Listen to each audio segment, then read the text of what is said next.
तो भाई और बहनों, आप और हम सत्सयुग भाई बहनों का सौभाग्य, कोई बिल्ली के भाग का छिक्का टूटा हमारा।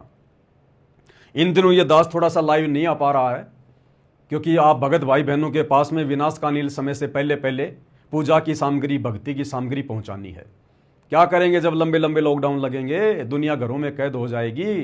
कोरोना तो रिहर्सल थी, आने वाले समय में क्या होगा, ये दुनिया ऐसे हिसार जेल में बैठे हुए परम संत को परमात्मा नहीं मानने वाली। जब इस देश और दुनिया के बड़े बड़े नेताओं के घुटने टूट लेंगे, तब ये लोग नाक रगड़ कर हिसार जेल में जाएंगे अपने बाप से माफी मांगने के लिए। तो ये काम इतना आसान नहीं है। घुटने तोड़ेगा परमात्मा, बंदर दिखाएगा दुनिया को, दाने दाने के लिए मोहताज होना पड़ेगा, तब दुनिया को भगवान याद आता है। बकवादों में भगवान याद नहीं आता। तो आने वाले समय में फिर हम क्या करेंगे, गुरु महिमा करेंगे, गुरु के शब्द गाएंगे। हमें तो गुरु कोई कमी रहने नहीं देगा। गुरु का वचन है, घर में 2 दाने होंगे, सुबह आटा भरा हुआ मिलेगा पीपे का रसोई में, तेल का कैन भरा हुआ मिलेगा, गैस सिलेंडर भरा हुआ मिलेगा। आप और हमें तो परमात्मा ना भूखा मर देगा, ना भूखा मरने देगा, ना किसी चीज के भरोसे रहने देगा। जो परमात्मा चाहने वाली आत्मा है, जो गुरु को भगवान मान के साथ संगति से जुड़कर भक्ति कर रहे हैं। और बाकी भाई दाने दाने के लिए रोएंगे, दाने दाने के लिए। तो 2 ही प्रकार की आत्माएं आने वाले समय में ठीक ठाक रहेंगी। या तो जिसके भक्ति संस्कार मजबूत हैं, भले वो भगत नहीं है, जगत का आदमी है, किसी भी देश का है, अगर उसके पिछले संस्कार मजबूत हैं, पिछले जन्मों की परमात्मा की आत्मा है, आगे उनकी शरण में आनी है, एक तो परमात्मा उनको संभालेगा। और एक वर्तमान में जो गुरु को मानुष ना मानकर, गुरु को परमेश्वर मानकर, अपना आराध्य मानकर, इष्ट मानकर जो भोग लगा रहे हैं, घर घर में उनका आसन लगा दिया, ज्ञान को आधार बनाकर गुरु की गैर हाजिरी में घर को आश्रम बना के भक्ति कर रहे हैं। जैसे आप और हम सत्सेवक भाई बहन, आप और हमारे साथ परमात्मा चमत्कार करेगा। यानी आप और हमारे लिए तो चमत्कार ही होगा, बैठे बैठे घर में सब कुछ मिलेगा। और ये परमात्मा तो वो समर्थ शक्ति है, ये तो अपने आशीर्वाद से हमारा पेट भर दे, सालों साल हमारे को भूख ना लगे। अरे दुर्योधन के कहने पर पांडवों को शराप देने के लिए जब दुर्वासा ऋषि 88,000 ऋषियों को लेकर जंगल में गया था, शाम के समय गया जब सबने खाना खा लिया और डिमांड कर दी, आज के बोए अंगूर, आज का बोया धान मानसरोवर का जल लाओ, नहीं तो शराप दूंगा। पांडवों ने, और कौन थी वो, कुंती थी या वो द्रौपदी थी, उन्होंने श्री कृष्ण जी को याद किया, क्योंकि उन्होंने श्री कृष्ण जी को अपना गुरु बना रखा था। तो श्री कृष्ण जी तो कहां आना था बेचारा, श्री कृष्ण का रूप बनाकर कबीर परमात्मा सतगुरु रामपाल जी पहुंच गए, क्योंकि गुरु के माध्यम से ये शक्ति काम करती है सारी की सारी। और परमेश्वर ने कहा कि भाई द्रौपदी पहले मुझे कुछ खिला। बोले भगवान खाने का ही तो रोड़ा है, मेरे पास में सूर्य देव का दिया हुआ एक पात्र था, और जब तक मैं भोजन नहीं कर लूं तब तक मैं पूरी दुनिया को भोजन करवा सकती हूं। लेकिन मैंने भी भोजन कर लिया, उसके बाद ये दुर्वासा आया है। अगर भोजन नहीं होता तो आपको याद करने की क्या जरूरत थी। तो परमेश्वर ने कहा श्री कृष्ण रूप में सतगुरु रामपाल जी भगवान ने कि द्रौपदी मेरा विधान है, मैं वो नहीं तोड़ सकता। गीता अध्याय 3 श्लोक 13। जो लोग परमात्मा को भोग लगाए बिना अन्न पकाते हैं, अन्न खाते हैं, वो तो पाप खाते हैं। तो परमेश्वर ने कहा कि ढूंढ द्रौपदी ढूंढ कोई भोजन का किरका, प्रथम करूं भोजन फिर मेटूं ऋषि जन की तृष्णा। तो द्रौपदी ने कहा कि महाराज इस पात्र में जो सूर्य देव के द्वारा दिया गया था, एक साग का एक पत्ता लगा हुआ है। तो गुरुदेव ने कहा कि बेटा इसी को घोल घाल के पिला दे मेरे को। तो परमेश्वर ने उस पात्र में थोड़ा सा जल डलवा के उसको घोल के और पिया, सतगुरु रामपाल जी भगवान ने श्री कृष्ण रूप में। इधर परमेश्वर का पीना हुआ, उधर 88,000 ऋषि और दुर्वासा जो भूख से तड़प रहे थे, जमीन पर गधे की तरह लोट पलेटे मार रहे हैं, भोजन को पचा रहे हैं। जो जो बोला था वही खाने को मिला उनको, बिना खाए पेट भर दिया भगवान ने। और श्री कृष्ण रूप में सतगुरु रामपाल जी भगवान ने कहा कि जा भाई भीम, ऋषियों जी को बुला लो कि भोजन तैयार है, आ जाओ। जैसे भीम गया और भोजन की प्रार्थना की कि चलो जी भोजन तैयार है, दुर्वासा ने कहा कि भीम भोजन का नाम मतलब उल्टी आने को हो रही है, ये बता तुम्हारे घर पे कौन आया है। बोला श्री कृष्ण जी आए। अब भीम को क्या पता कि वो भगवान थे, कबीर भगवान सतगुरु रामपाल जी थे। उसने कहा कि श्री कृष्ण जी आए हैं। तो दुर्वासा ने कहा कि राम करे थारा दुश्मन मरियो। दुर्योधन ने भेजा था पांडवों को श्राप दिलवाने के लिए, और परमात्मा ने उसकी बुद्धि पर बैठकर उसी दुर्वासा से दुर्योधन को श्राप दिलवा दिया। भीम को क्या बोला? राम करे थारे दुश्मन मरियो। अब पांडवों के दुश्मन कौरव उल्टा श्राप दिलवा दिया और बोला भैया हमारा तो पेट फटने को हो रहा है, धन्य हो परमात्मा, हमारा तो पेट फटने को हो गया, वापस जा। तो बिना भोजन खिलाए जब परमात्मा 88,000 ऋषि और दुर्वासा का पेट भर सकता है, तो वो ही तो भगवान कबीर भगवान सतगुरु रामपाल जी वर्तमान में धरती पर प्रकट हैं। इनको तो गैस भरने की जरूरत नहीं, आटे का पीपा भरने की जरूरत नहीं, ये तो वैसे हमारा पेट भर दे। लेकिन परमात्मा यहां के विधान को भी बना के रखता है ताकि काल का कलेजा ना फट जाए। इसलिए भाई और बहनों, आने वाले समय में अनहोनियां होंगी, चमत्कार होंगे। परमात्मा चाहने वाली आत्माओं के साथ में, विशेष आत्माओं के साथ में, और फिर ये दुनिया देखेगी, हक्का बक्का रह जाएगी कि हमारे पास में इतनी संपत्ति, इतना धन, इतना अनाज था, आज खाने को दाना नहीं। और ये सतगुरु रामपाल जी के भगत जो रोज कमाते रोज खाते थे, आज इनके घर में भंडारे कैसे चल रहे हैं? ये खुद तो खा रहे हैं, दुनिया को भी खिला रहे हैं, लंगर बांट रहे हैं। लोग अचंबा करेंगे। तब ये दुनिया हिसार जेल में बैठे सतगुरु रामपाल जी को परमात्मा के रूप में देखेगी। इसलिए भाई और बहनों, आप और हमारे को भगवान ने मौका दे दिया पहले अपनी पहचान करवाकर। आप और हम भाई बहन संसार की सर्वश्रेष्ठ आत्माएं हैं। ये दुनिया भले हमें कुछ ना माने, कुछ ना जाने, हमें कोई फर्क नहीं पड़ता, और हमें फर्क जो है पड़वाना भी नहीं है। हम दुनिया की नजरों में पागल रह के ही, दुनिया की नजरों में बर्बाद व्यक्ति रहकर ही मोक्ष प्राप्त कर सकते हैं। अगर दुनिया की नजरों में हम महान आदमी बन गए, पैसे वाले आदमी बन गए, बहुत बड़े रईस बन गए, साहूकार बन गए, मान बड़ाई छा जाएगी। जैसे गुब्बारे में हवा भरी नहीं, ऊपर को उड़ा नहीं। तो हमने तो भिखारी बन के, गरीब सा बन के, बावड़ा सा बन के अपनी भक्ति को सफल करके यहां से निकलना है। हमने दुनिया को दिखाना नहीं है कि हम धनवान हैं, पैसे वाले हैं, ये है वो है, कुछ नहीं है। जैसा भगवान दे रहा है, खाना पीना रहना सहना, उनकी मौज उनकी मर्जी। महल में रखे तो उनकी मर्जी, झोपड़ी में रखे तो उनकी मर्जी, रोड पे रखे तो उनकी मर्जी, करोड़पति बनाए तो उनकी मर्जी। हम रहेंगे वही भगत, उनके कुत्ते। हमारी औकात हमें भगवान ने पहले समझा दी कि अपनी औकात को अपनी लिमिट को पार मत करना। तुम 2 कोटि के जीव हो, अगर मैं तुम्हें न मिलता, अगर ना मिलता हमें सतगुरु, तो आज हमारी क्या हैसियत थी, हमारी क्या औकात थी। इस दास के जीवन में तो सतगुरु की दया बिल्कुल शीशे की तरह साफ साफ दिखाई दे रही है। जिस नक्शे कदम पर यह पवन दास सतगुरु की शरण में आने से पहले गांव से आकर जयपुर में रहकर जो बर्बादी के रास्ते पे जा रहा था, आज तक तो मेरा परिवार भी ना होता, ये पवन दास तो या तो मर गया होता या कहीं जेल में पड़ा होता आजीवन उम्र कैद में। हमारी बहन जी जो भगतमती है, वो कब की मर चुकी होती, दुखी होके, परेशान होके। मेरे लड़के आवारा गिरदे में होते, दारू शराब बीड़ी गुटखा पी रहे होते, कहीं पड़े होते भांग के नशे में। पूरा खानदान बर्बाद था, खानदान बर्बाद। जिस रास्ते पर मैं चल पड़ा था, सतगुरु ने आके संभाल लिया। परमेश्वर ने, ये काल तो मुझे बर्बाद करना चाह रहा था, और मेरे माध्यम से परमात्मा ने हजारों को आबाद करवा दिया, हजारों को सुलझा दिया साथ संगति के माध्यम से। इसी का नाम तो सतगुरु है। जय तू चाल 1 कदम मैं चालूं कदम 60, जय तू हो जा काठ का मैं हो जाऊं लोहे की लाठ। परमात्मा कहते हैं काल को, अगर तू डाल डाल चलता है तो हम भी पात पात चलते हैं। तो इसमें आप और हमारा कोई श्रेय नहीं है भाई और बहनों। सब कुछ सतगुरु की दया, सतगुरु की मेहर। आप भी अपने जीवन में थोड़ा सा झांक के देखोगे, थोड़ा सा चिंतन मनन करोगे, बुद्धि पे जोर डालोगे। आप चाहे आज कितने गरीब हैं, कुछ भी हैं, कैसे भी हैं, लेकिन सतगुरु के शरण में हैं, सेठ के बच्चे हैं। हमसे बड़ा कोई धनी नहीं दुनिया में। ये धन तो गुरुजी हमें जानबूझ के नहीं दे रहे, कहीं हमारे अंदर गुब्बारे की तरह हवा ना भर जाए। धन भी देगा, उससे पहले परमात्मा अपनी औकात से और अपने विषय में अच्छी तरीके से परिचित करवाएगा। इस माया के गुण और अवगुण के बारे में, ये कहां हानि देगी, कहां लाभ करेगी, पहले परमात्मा हमें तत्व ज्ञान से सराबोर करेगा।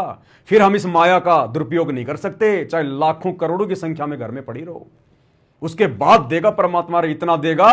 सतगुरु कहते हैं आने वाले समय में दुनिया अचंबा करेगी, इनके घर में आ कहां से रहा है।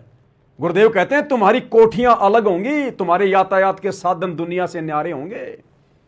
ये दुनिया जो आज घूम रही है ना, ये दुनिया जो आज घूम रही है ना, 1-1 करोड़ की 2-2 करोड़ की गाड़ियों में, आने वाले समय में परमात्मा के बच्चे सत्सेवक घूमेंगे। देखो एक मजे की बात बताता हूं आपको। पिछली बार परमात्मा ने प्रेरणा करी, मालिक के आदेश अनुसार दास की झोपड़ी पर 5 ज्योतियां उन भगत भाई बहनों के निमित्त जल रही हैं जो भाई बहन आर्थिक स्थिति खराब होने के कारण या फिर घर में बहुत ज़्यादा दबाव होने के कारण जो ज्योतियां नहीं जला पा रहे, और परमात्मा ने उनके 5 यज्ञ को बनाना है, उनको इसी जन्म में पार करना है। उन आत्माओं के लिए परमात्मा ने दास के यहाँ पर सामूहिक रूप से सार्वजनिक सेवा के आधार से ज्योतियां शुरू करवाई है। दास ने वीडियो बनाकर भी डाला था, आपको बताया था। पिछली बार दास गया गांव में और घी लेके आया 65 किलो।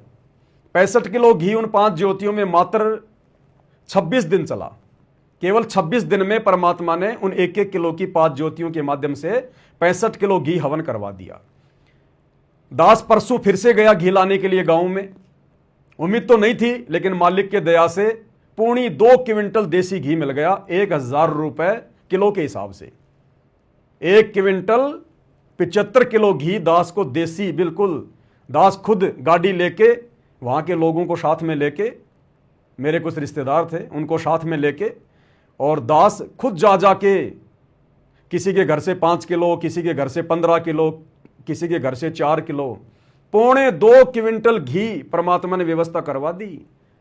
अब वो 2.25 क्विंटल घी मुश्किल से 1.5 महीने चलेगा, मुश्किल से 1.5 महीने। तो परमेश्वर की छप्पर फाड़ दया हो रही है। तो दास जब गया, अपने गांव में भी चला गया दास उधर घी वगैरह लाने के लिए। कुछ हमारी एक बूढ़ी माँ है, वो थोड़ा सा ज़्यादा बीमार हो रही है, 90 साल से ऊपर की है। तो भाई चलो उससे भी जो है वो मिला आते हैं, तो हम वहाँ चले गए। घी तो लाना ही है, वैसे नहीं गया दास पर्सनली कोई मिलने के लिए, घी के बहाने दास वहाँ भी चला गया। तो दास ऐसे ही जो ढाणी है हमारी 10-15-20 घरों की, दास वहाँ चला गया। वहाँ जाते गांव वाले चारों तरफ ऐसे देखने लग गए मेरे को, गाड़ी की तरफ देखने लग गए ऐसे। अब मैंने सोचा भाई आए हैं तो चलो इनसे भी मिल लेते हैं, राम रमी कर लेते हैं। मैंने राम रमी करी। उन्होंने कहा कि आजा भाई आजा, देशराज। गांव में नाम मेरा है देशराज। मुझे पवन नाम से कोई नहीं जानता, पवन नाम से केवल मुझे संगत वाले जानते हैं, बाकी मेरा नाम है देशराज। रिश्तेदार वगैरह सब मुझे देशराज के नाम से जानते हैं। तो उन्होंने बैठा लिया, बातचीत करने लग गए। बोला जी पानी चाय बनाओ। मगर नहीं भाई, ना पानी पीते ना चाय पिताते, ना कोई चाय पीते। हम चाय तो पीते नहीं, और पानी हम अपना लेके आए हैं। दास ना अपनी रिश्तेदारी में किसी का पानी भी नहीं पीता है, ना खाना खाता है, बिल्कुल भी। अब तो सबको पता चल गया, कोई मेरे को पूछता भी नहीं है, पता चल गया सबको। चाय ये पीता नहीं और भोजन पानी ये करता नहीं, तो मेरे को पूछते भी नहीं अब तो, कि अपना सब कुछ ये लेके आता है। तो उन्होंने मेरे को वहाँ बैठा लिया।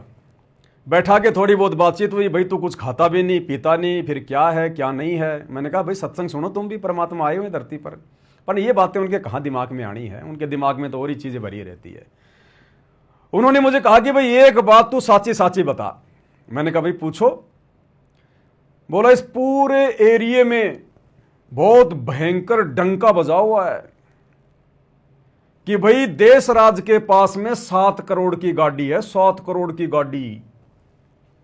और वो ऐसी गाड़ी है अगर कोई गोली मारे बाहर से तो शीशों में गोली भी नहीं लगती, यानी वो बुलेट प्रूफ गाड़ी है। तो मैंने कहा भैया मेरे पास तो ये जो है ना, ये टाटा सफारी है मेरे पास तो ये ही है। अब इसमें गोली जाती है कि नहीं जाती है, कि ये 7 करोड़ की है कि ये 17 करोड़ की है, मेरे पास में तो ये ही है।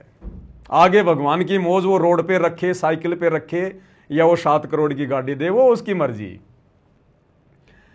तो बोला भाई तेरे बारे में तो बहुत भयंकर डंका बज रहा कि भाई पता नहीं जयपुर में जाके तो उसने क्या धंधा शुरू कर लिया, क्या कर लिया, और उसके बराबर तो आसपास में कोई पैसे वाला ही नहीं है, और 7 करोड़ की गाड़ी में चलता है, 7 करोड़ की गाड़ी में। मैंने कहा ये तो गांव वाले तो मैनेजमेंट के भी बाप है मैनेजमेंट वालों ने तो खाली इतना ही उड़ाया है कि पवन दास के जयपुर में 2 फ्लैट हैं, 3 फ्लैट हैं, 1 करोड़ की गाड़ी है, और ये गाँव वाले तो मैनेजमेंट वालों के भी बाप है, इन्होंने तो 7-7 करोड़ की गाड़ियां बता दी। तो भाई और बहनों, कहने का मतलब है सतगुरु का वचन है, निष्फल नहीं हो सकता। पहले हम लोग एक पोस्टर देखा करते थे, श्री कृष्ण जी की फोटो लगी होती थी और उस पर लिखा होता था तू मेरी महिमा कर, मैं तेरी महिमा मुफ्त में ना कर दूं तो कहना। तो हम तो जयपुर में बैठ के सतगुरु की महिमा कर रहे हैं और सतगुरु मुफ्त में गाँव में हमारी महिमा कर रहा है कि वो तो 7 करोड़ की गाड़ी में घूमता है, वो तो ऐस कर रहा है, फलाना दिखना।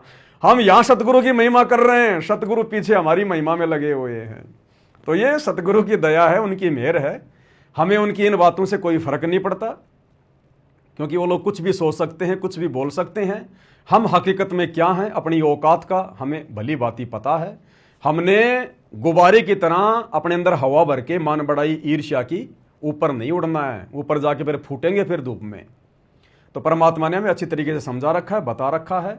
आने वाले समय में तो पता नहीं बच्चों जो है सतगुरु के बच्चों के पास में क्या क्या होगा, ना जाने हम सत्सेवकों को परमात्मा क्या क्या सुख देगा। भगवान कहते हैं जिसका ये लोक सुखी नहीं उसका परलोक कभी सुखी नहीं हो सकता। तो परमेश्वर इस गंदे लोक में भी हमारे को जो यहाँ के सर्वश्रेष्ठ सुख हैं वो भी देगा। दुनिया देखेगी आंख फाड़ फाड़ के कि ये भिखारी आदमी, इनके घर में कुछ नहीं था, आज ये कहाँ पहुंच गए, कैसे पहुंच गए। क्योंकि हम जगत सेठ की शरण में हैं, सांवरसा सेठ के बच्चे हैं, सेठों के सेठ के बच्चे हैं। तो थोड़ा भाई और बहनों सब्र रखना। ये अग्नि परीक्षा का समय चल रहा है। गुरुदेव बार बार कहते हैं बच्चों तुम्हारी अग्नि परीक्षा का समय चल रहा है, सत्सेवकों का, ना कि आश्रम वालों का। वो तो खंडित है सब। यहां पर हमारी अग्नि परीक्षा चल रही है। विशेष संदेश हिसार जेल से विशेष आत्माओं के लिए आते हैं, सत्सेवकों के लिए आए हैं। यहां पर हमारी अग्नि परीक्षा चल रही है। लास्ट का समय है, बड़ी बनाई बात को बिगाड़ मत देना। गरीबी है तो गरीबी में खुशी से, कोई शिकवा नहीं, कोई शिकायत नहीं गुरु जी से।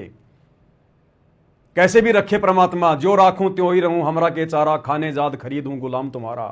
कुत्ता हूं गुरुदेव का, पवन दास का नाम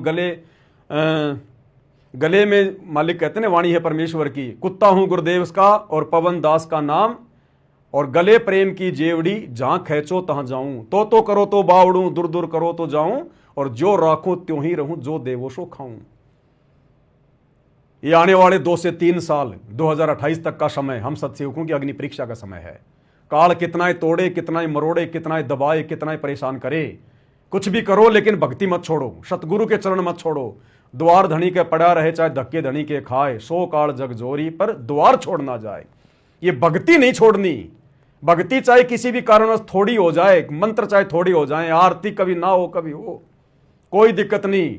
5 बाती से आरती ना कर पाए कभी कर लें, कोई दिक्कत नहीं है। लेकिन मर्यादा और सतगुरु से उम्मीद ये मत छोड़ो बिल्कुल भी। ये भक्ति त्यागने की तो 195 में मत छोड़ो, 195 में भी मत सोचो। चाहे घर वाले हमारे को टुकड़े टुकड़े करने की धमकी क्यों ना दें, काल डराएगा।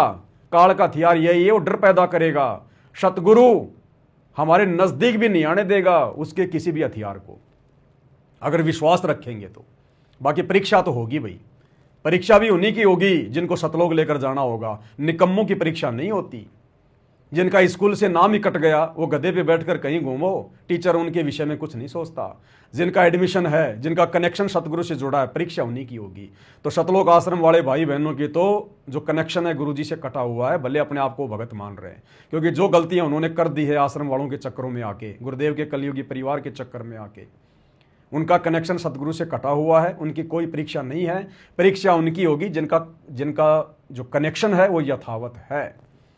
तो भाई और बहनों, आप और हमारी अग्नि परीक्षा चल रही है। केवल अपने भगवान के भरोसे रहना सीखो, भक्तों से भी ज्यादा उम्मीद मत करो। हम भी आपस में जब तक ये नेट चल रहा है, इंटरनेट चल रहे हैं, मोबाइल चल रहे हैं, तभी तक संपर्क में हैं। बाद में ना कोई लाइव आएगा ना कोई मैसेज आएगा। इसलिए हमने अपने गुरुदेव भगवान के सत्संगों को सब कुछ मान के चलना है। और भक्ति मर्यादा के साथ जितनी करेंगे, उस भक्ति की शक्ति से हमारे को आने वाले विनाशकारी समय में हिम्मत मिलेगी, दृढ़ता मिलेगी। और सतगुरु कदम कदम पर हमारे साथ रहेगा जब हमारा विश्वास मजबूत होगा। और विश्वास को मजबूत करने के लिए सारा खेल खेल रहा है परमात्मा। ये हजारों वीडियो साथ संगति के बनवा दिए, हम पर विशेष आशीर्वाद देने के लिए, मेहर देने के लिए परमात्मा ने पांति पंच पोप कर पूजा शुरू करवाई, घर घर में अपने आप को भोग लगवाना शुरू किया। क्योंकि विश्वास मजबूत होगा तो सतगुरु हमारे साथ रहेगा। कहे कबीर सुनो भाई साधो, मैं तो हूं विश्वास में। और बाकी आप देख लेना, ये आश्रम से जुड़े हुए भाई बहन जो लड्डू जलेबी बर्फी के चक्कर में पड़े हैं, जरा सा संकट आते ही ये ऐसे भगेंगे जैसे गधे के सिर से सींग गायब हो जाते हैं। ये सहन नहीं कर पाएंगे दबाव को आने वाले समय में। तो आप और हमारे ऊपर विशेष दया हुई परमात्मा की। तो भाई और बहनों, आज के वीडियो में केवल इतना ही। परमेश्वर की दया से फिर परमात्मा दया करेंगे, फिर से लाइव आएंगे, ज्ञान आधार से चर्चा करेंगे, सतगुरु की महिमा करेंगे। तो आज के वीडियो में केवल इतना ही। गुरुदेव भगवान हम सबको आज्ञा दें, इजाज़त दें, सद्बुद्धि दें। बंदी छोड़ सतगुरु रामपाल जी भगवान की जय हो।